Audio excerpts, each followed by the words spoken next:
There, welcome to another episode of the Balanced Growth Show. I'm your host, Dr. Travis Perry. Today we have a fantastic guest, as always, Mr. Shawn Johnson. Shawn is a former property management company owner who successfully scaled, merged, and sold his business, achieving financial independence at age 34, and a choice to retire at age 39. Now he helps other property management company owners unlock financial freedom by building profitable businesses and creating multiple streams of income.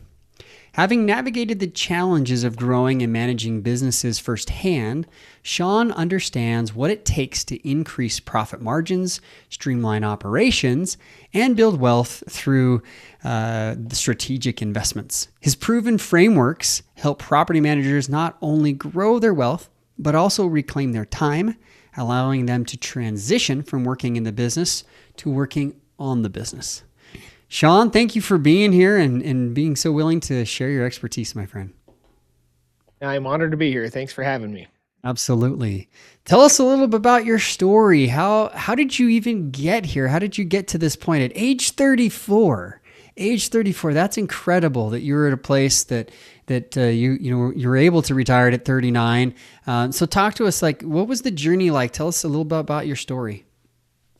Yeah, it's hard to know exactly where to start, but grew up very humbly in a small area in northern New Mexico, and I had a wonderful mother and father that taught me a lot of foundational truths about money and business, how to treat customers and whatnot. And I did the traditional route. Actually was always told that you need to go to college and you need to get a great job and you need to save money and you need to put 10% towards investments and eventually you'll have the money to retire. And at about age, I don't know, I was probably about 24.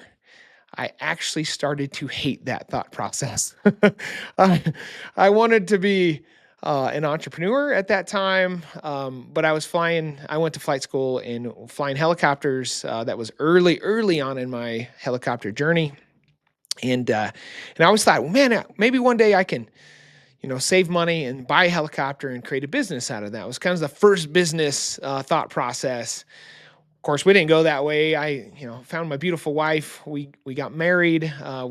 We bought a full service car wash in southern New Mexico, and that's a beast of a business. Like you're really staffing is really hard, liability is really high, profit margins are really low, all the things you don't want. And then we got into property management. My sister-in-law at the time said, "Look, there's a big need for property managers in where we ended up moving, where my family is, and where I grew up." And she said, "If you started one, I think you guys would crush it."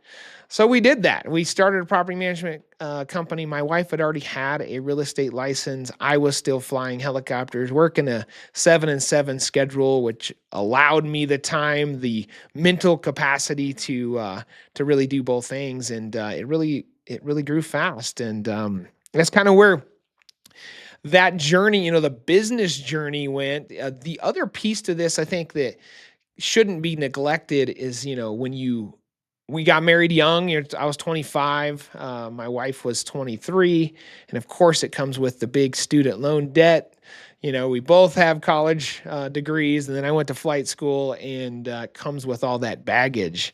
My dad saw that, like, hey, you guys are, you're starting a life together, but you're starting a life with a lot of debt. And so he introduced me to Dave Ramsey and Financial Peace, and I'm really thankful he did. Now, there's not everything that I agree with on the Dave Ramsey front, but there are a lot of foundational things that really help transformed our mindset on debt and bad debt. Of course, Dave Ramsey thinks all debt is bad debt, and I do believe that there are some ways to leverage debt to make more money. Exactly. Because there is a difference between debt and leverage. Let's just be honest. Let's call a spade a spade.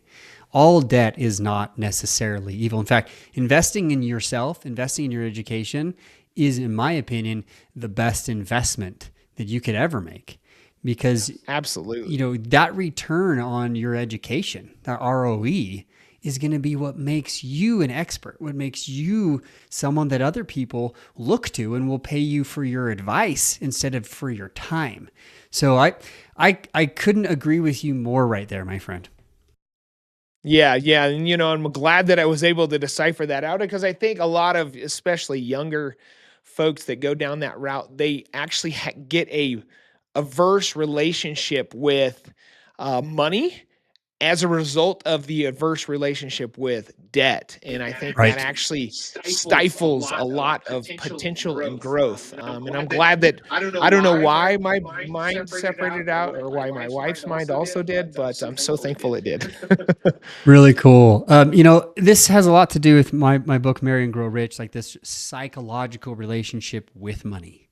And that we come into marriage with these different aspects and ideas and things.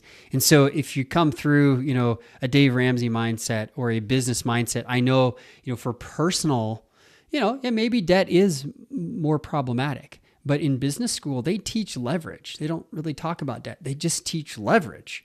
And leverage is what makes it grow. So I can understand that there may be some cognitive dissonance going on as a business owner, coming from a world where, your W-2 income and, consistency and stuff to all of a sudden, whoa, I'm a business owner. And, we shouldn't take on debt. But the way you grow is leverage a lot of times, unless you have investors. And quite honestly, in my humble opinion, that's still leverage because you got to pay those people back. It's just future, Absolutely. So we can call a spade a spade. And I love that you're mentioning this and bringing this together. Let's talk a little bit about property managers, though.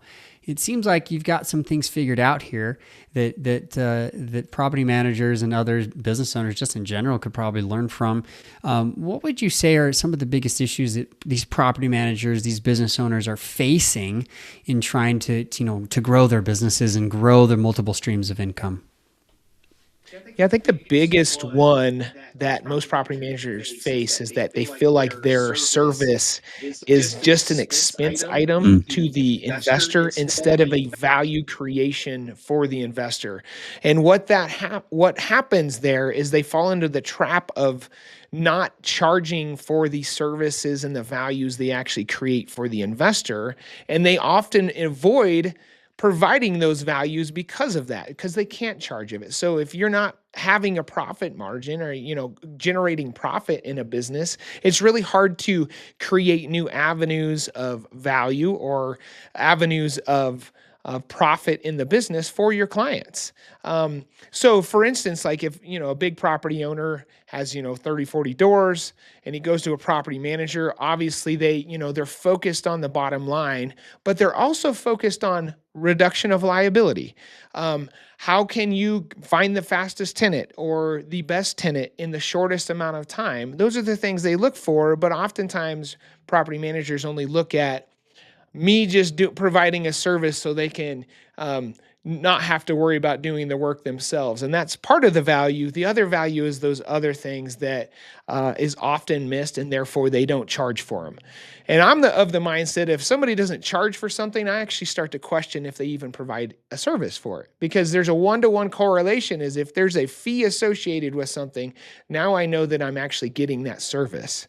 And I also believe that we should charge what we believe we're worth, and we'll never charge more than or less than what we're worth.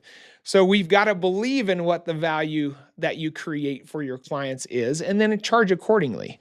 And I think that's probably the biggest trap most property managers fall into, is just not wanting to level up their value services to the clients because they're afraid to charge for it.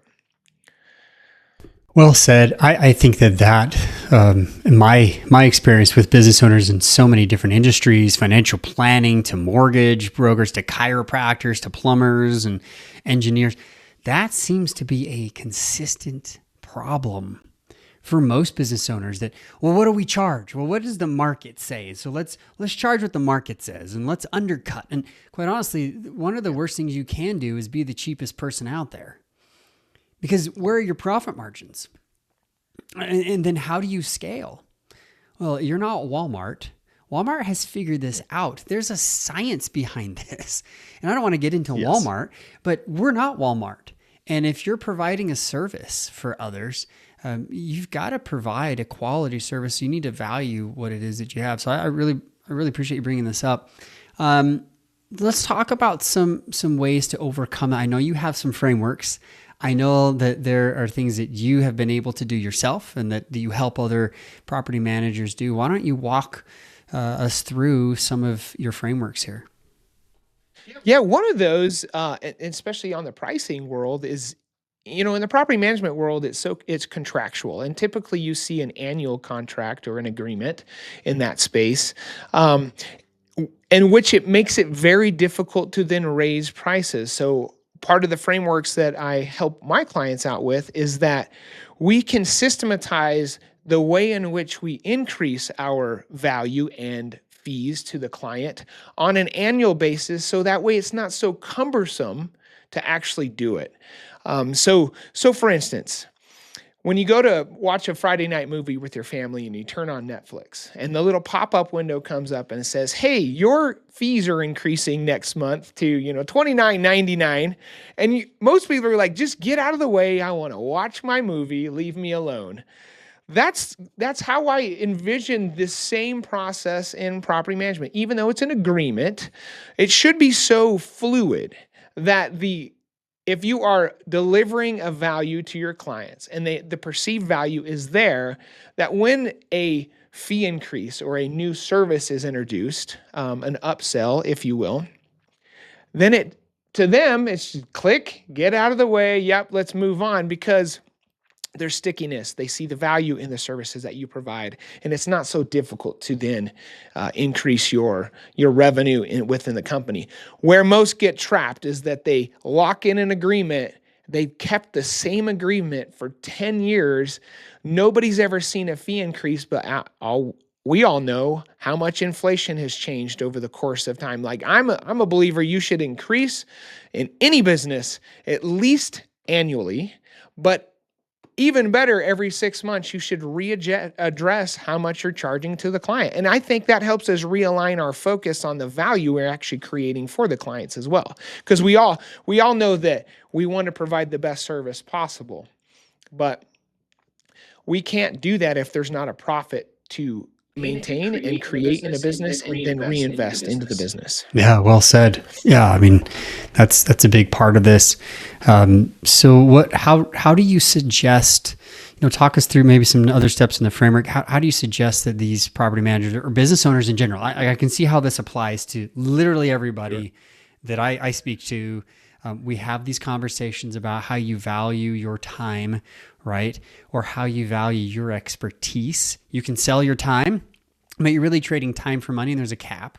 Or you can trade your expertise and write a book, or be on stage and have it recorded and have webinars and courses. There's lots of end results for this. But what do you do? How do you help them sort of get to that point where they can understand their value?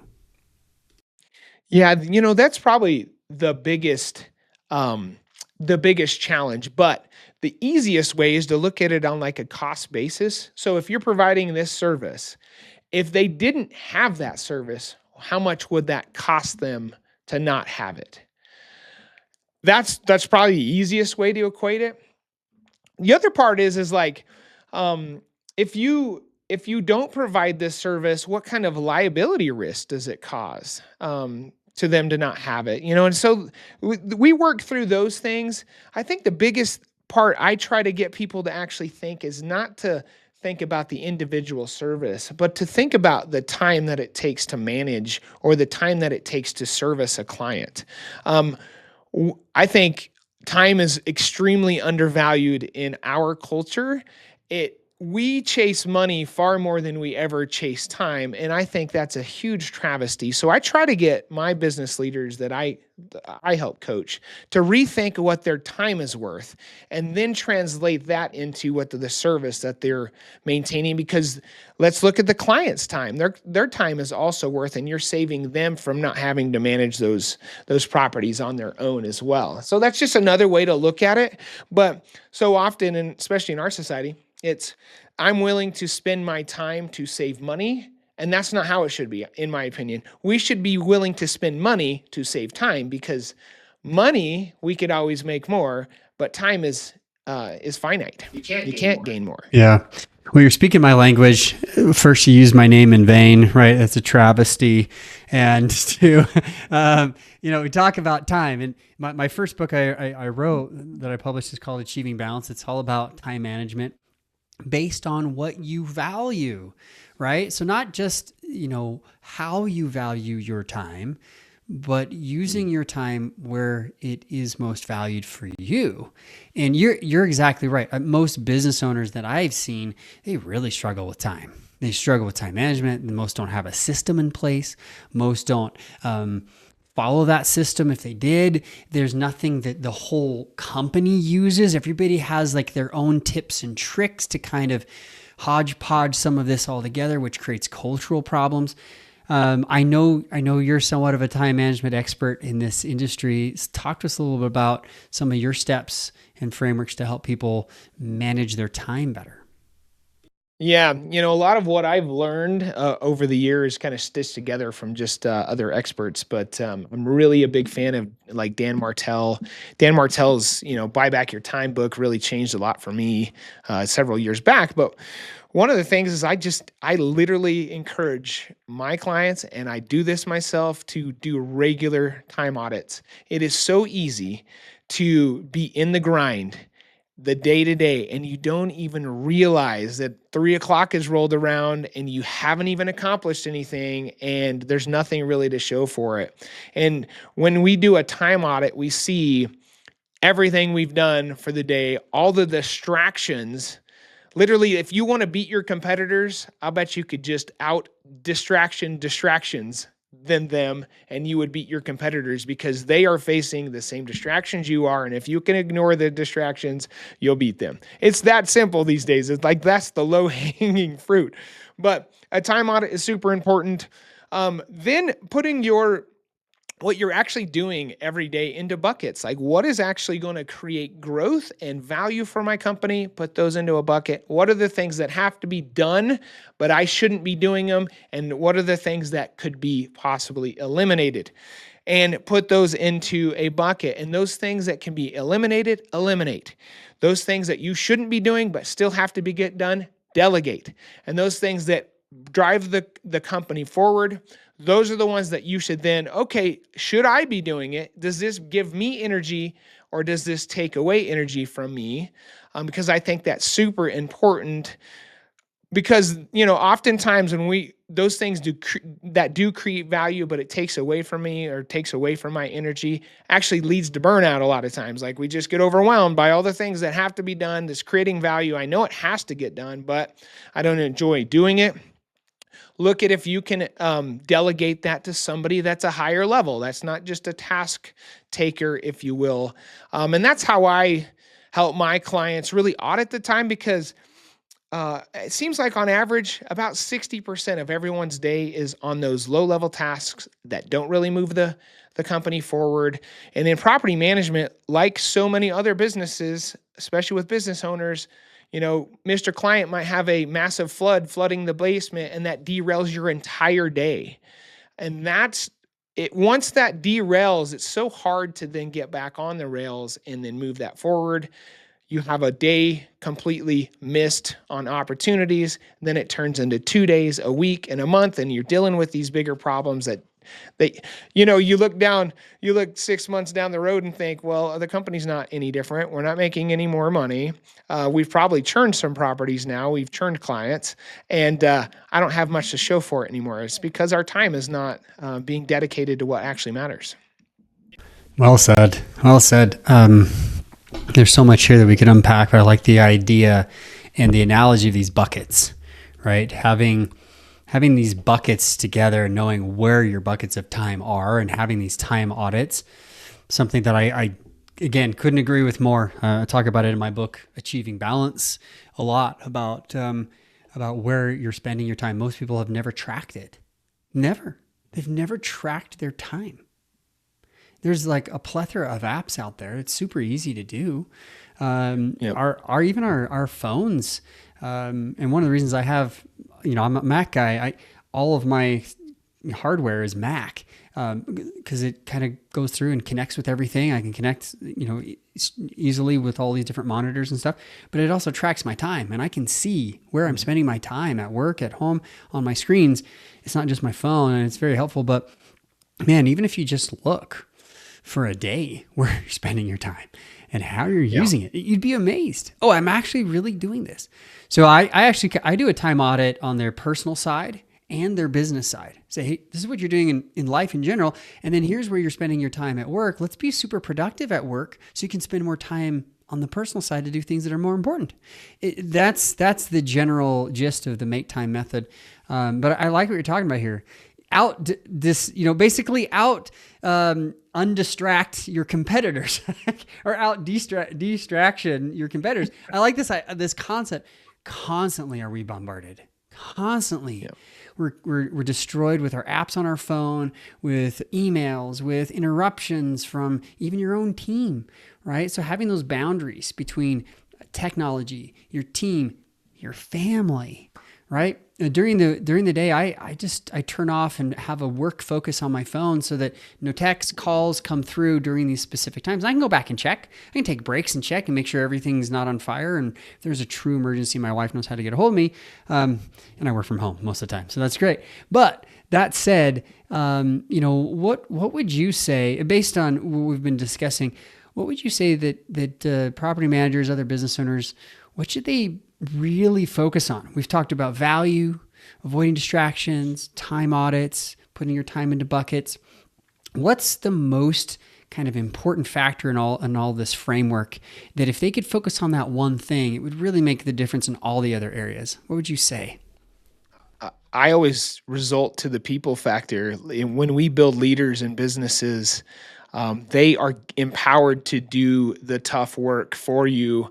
They grow as people. That becomes something that they can then take on in their life and enrich the community or the world that they are a part of. And so I always focus on the people side. And I think once the people side is really mastered, then the rest really falls in line.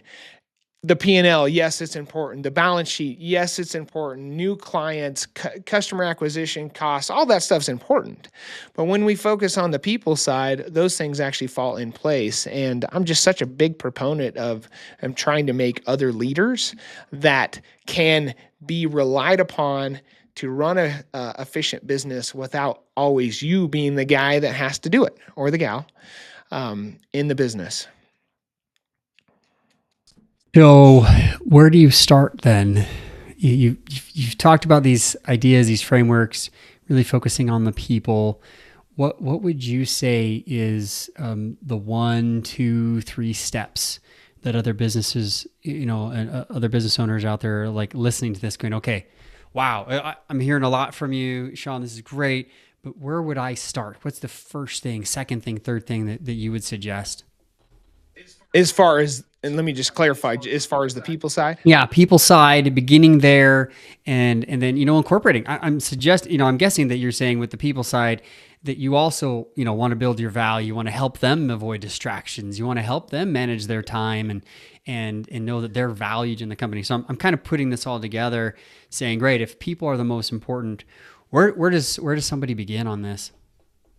Yeah, I think the biggest thing is having the end in mind. And we do that by having a vision of what you actually want your life and your business to look like. And once you've decided what that is and are clear, very clear on what that is, then you can work it backwards as to what you want the outcome to be. And that helps you then put the processes, the policies, the procedures, the people, how you want the customer to be treated, all into perspective. So I'm just a huge fan of looking at the end in mind. What do I want to gain from this business? That doesn't the end in mind doesn't necessarily mean to sell the business, by the way. That means what do I want this business to serve in the marketplace for the community or for the industry that I work for, and how can that serve that marketplace or that community at the highest level, and then I'll work it back. And how do we treat customers and hire employees, and what kind of ethics and morals should those folks have? Then starts to fall in line with our overall goal in the company. And I think, especially small businesses, really, I don't know why, but they kind of avoid the vision mission side. Maybe a lot of times it feels like fluff, but when you can actually distill it down into actionable um, thoughts, if you will, then it becomes, I hire off of these. I fire off of these. I discipline off of these, and I reward off of these. And when I do that, then it strengthens the culture within to go rowing in the same direction as a group or a business, you know. Yeah, well said. Well said. Let's say we've got the mission and vision. You really know what the end in mind. It's very Covey-esque, right? Of this kind of mission, vision statement, the goals, kind of where you want to be, personally, business. What's the next step? What would you say the next point is if they've got that in line, and they've got that working? What's the next thing that you would suggest they do? Yeah, I'd then go back to the people side. So then I look at my hiring process. Does my hiring process fall in line with my vision and my mission here? And then I would actually, most people default to a very simple hiring process. I actually like a very stringent hiring process. Like, even if you're hiring a local person, I have buddied up with a local restaurant, and I'll go with the restaurant, have their final interview, if you will, and I will purposefully have the restaurant screw up the meal so I know how they handle that situation. If they avoid the question, like, I actually ordered a fish sandwich and I got a quesadilla. If they don't say anything, well, I know they're probably going to be too passive to confront an issue. But if they fly off the handle and they get mad, well, they're probably going to do that in a stressful situation with your customers, your clients, your other staff members. So I actually put them into a stressful situation myself. I have found that to be really a good thing to do, and I've loved it. Another hiring technique that I've really loved in the past is, if you've got a position open, do it as a group setting. So put everybody, hey, the interview is at 2 o'clock on Thursday. Everybody's going to sit at the conference table. I'll pull one at a time back and then put them back into the conference environment. And it's amazing of the things that people will say with people they've never met about the interview questions and those types of things. And you'll really find out in a real world situation, because I know, there's no exact science to an interview. You actually don't know the person you're interviewing that well, and to put them into these human interactions helps you shortcut maybe some issues that you will have in the future. I actually had one instance where this gentleman got back to the conference table and he started gossiping about the gal that was in the interview at the time with the other people. And I was just like, well, I don't want that in my business. And I don't want gossip. That's going to be a cancer. So, that's just one instance. So that's where I'd start. The people side of this: what kind of culture do you want to create? And then oftentimes I think people forget that what you tolerate as business leaders is actually a massive contributor to the culture that you have in your business. So if you tolerate people to show up late, or tolerate people to go to a meeting unprepared, or are disrespectful to the other members of the company, that's the culture that you've created. So look at what you tolerate as well. And if you don't know, just ask. People, the other staff members actually have a very good grasp of what is allowed and what is not allowed in the business, and they will tell you. It's actually pretty good. So again, I go back to the people side. I think the people side is the next step once you've really distilled down the culture, because then or the mission and vision, because then you really have to solidify the culture in the company, what is being allowed and what you want that work environment to actually be. I like this concept. I'm just laughing because I've been in similar situations. I remember, like, earlier on, like one of the very first jobs, I came to a new town. I was going to college and I was looking for a job, and they had us all come to a group interview. I didn't know it was going to be a group interview. And I showed up Right. and they actually said, hey, there's 10 of you here. Only one of you is going to get this job. I'm just like, now we're sizing each other up and going like, well, maybe I don't really want this job, and some people just got up like, see ya, I'm gone, and then they left. And I was like, oh, this is crazy. And I remember You learned they weren't very competitive. no, I was like, well, the people who aren't competitive are gone. Like, that's crazy. And I'm like, I'm just sticking around to see what happens now. Like, this is really fun. And I'm studying psychology and I'm looking at how people are interacting. I love watching people. It's so fun. And then it kind of went through these other steps. And at the very end, they offered me the job. And I ended up turning it down, which is funny because I'm like, yeah, this is not the right fit, but it was fun. I mean, it was a great experience. But more than that, the restaurant, the screwing up of the meal to actually partner with that is genius. That's so genius. That's very much, that's a psychological, test right there to see how people actually interact under pressure, under stress. Well, I do have a question though. How do you plant someone in the group conference room? Yes. Okay. So you plant one of your employees to act as if they're going to go get interviewed. That's brilliant. Yep. Wow. Yeah, you could also, I guess you could probably just do a conference table camera or something and have someone watch the camera. But yeah, we always planted someone. Yeah. That's smart. I like this. For me, I will I'll have other people interview them and I'll do the kind of the final interview. And if I like them, I will usually say, hey, this is a conditional, it's 90 days. So we're going to train you in this time period. And at any time, if you don't think you're a good fit, gone. If I don't think you're a good fit, you're gone. Like there's no 2 weeks. It's just we cut and dry, and run. So, and then after 90 days, then I make the official offer and say, hey, you passed, you did really well. Here's some things you need to improve on. Here's some things that we'd like to see moving forward.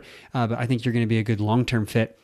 And we move on. And I like this idea of really testing people, of really seeing who you bring on, because culture is huge. Any other thing you'd like to say about culture, about developing the right culture? Because I think that this is really where you're kind of going with people. Yeah, I think as business owners, I see the often mistake is that because we have a strong doer, that makes a automatic shoe in for management. And I would encourage people to really vet that a lot more than just because they're a good, what is EO or the, I can't remember the E-Myth revisited, the linchpin Right. and the cog. If you got somebody that's really good at doing the task, doesn't necessarily mean they are a good manager of people. And I think we often, as business owners, want that easy button, the shortcut. Let's just put somebody in there and hopefully they are able to succeed.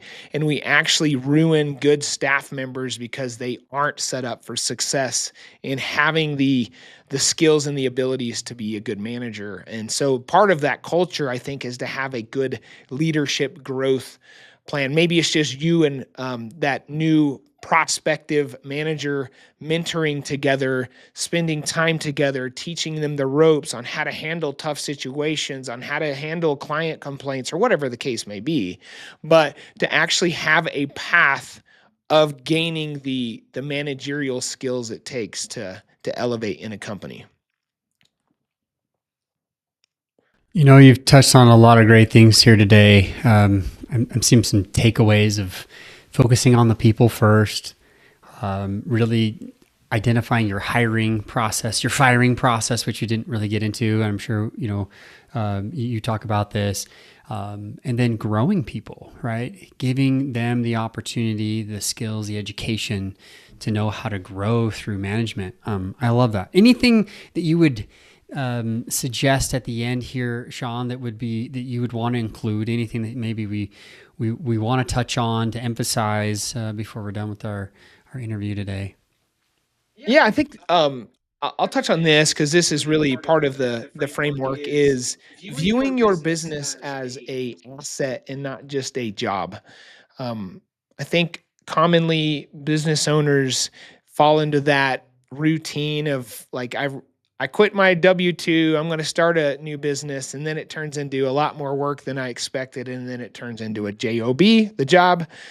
And I'm just such a huge proponent. Why would you take all that risk, and all of that stress and become an entrepreneur, which is really long-term chewing of glass is what entrepreneurship is.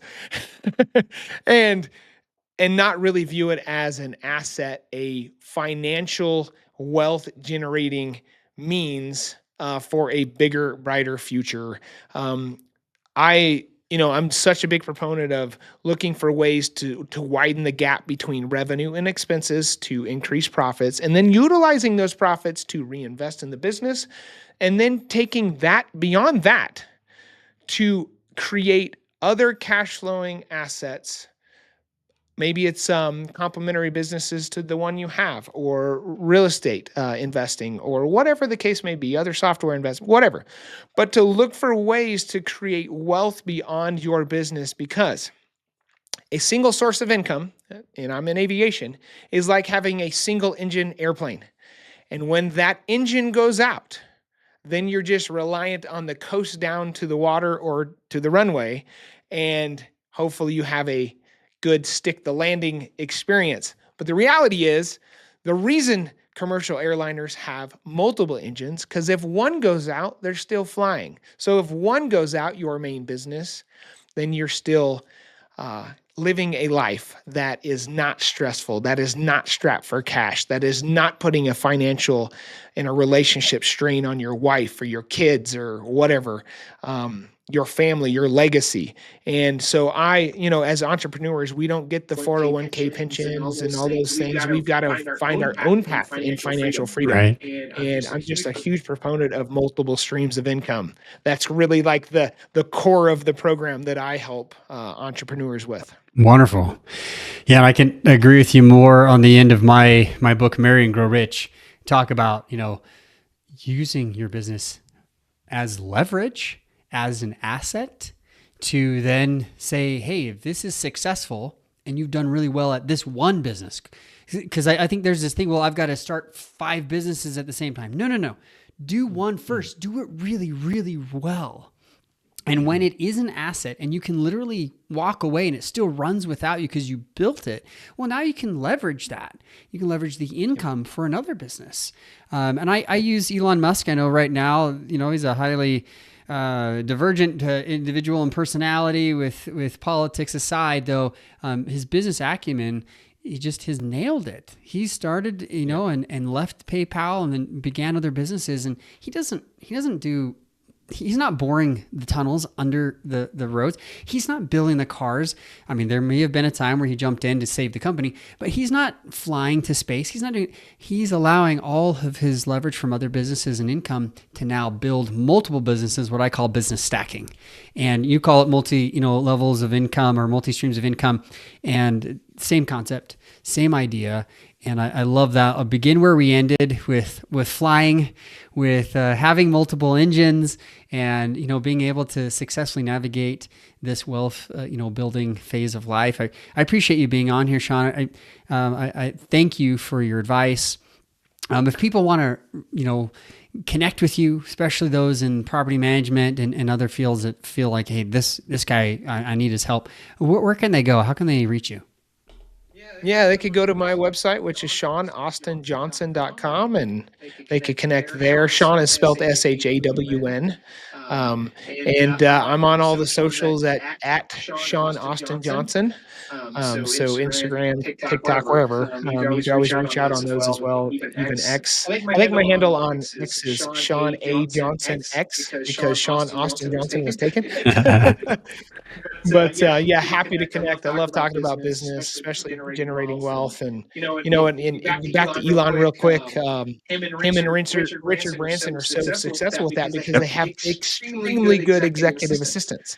And they know that they can't get caught in the weeds. They have to be up with their head and looking at the big picture all the time. Yeah, so important. So it's back to the people again, right? It's back to who you have around you and your system. So thank you for reiterating so many great ideas and for giving us some frameworks to talk about and some things to chew on here today, and the reemphasis on people and systems and value. Thanks for being here. I do really appreciate your time.